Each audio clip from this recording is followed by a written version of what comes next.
সজনা পাতার উপকারিতা বলবো। সজনা পাতা আমাদের অনেক পুষ্টিগুণ রয়েছে। সজনা পাতা আমাদের বিপুল পরিমাণে খনিজ পদার্থ, vitamin, potassium, calcium, magnesium, zinc, vitamin C এগুলো ছাড়া প্রোটিনও রয়েছে। এই সজনা পাতায় আমাদের শরীরের জন্য অনেকই উপকার হয়। সজনা পাতায় আমাদের শরীরে বিষ ব্যথা এবং জয়েন্টে ব্যথা, যেথায় ব্যথা আছে আপনারা সব ব্যথার জন্যই উপকার পাইবেন।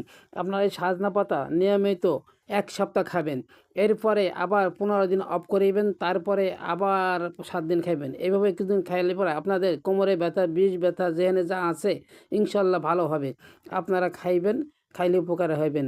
তবে গর্ভবতী মহিলারা এই সজনা পাতা না খাওয়াটাই ভালো, তার কারণ তাদের খাইলে ক্ষতি হইতে পারে। আপনারা সজনা পাতা, গর্ভবতী মহিলারা সজনা পাতা খাবেন না।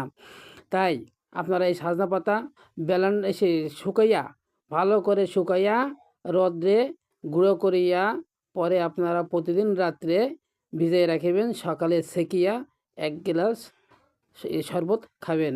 দেখবেন আপনাদের শরীর কত ভালো লাগে এবং কত শরীর সুস্থ হয়। আপনারা দেখিয়া এটা প্রয়োগ করিবেন। ধন্যবাদ।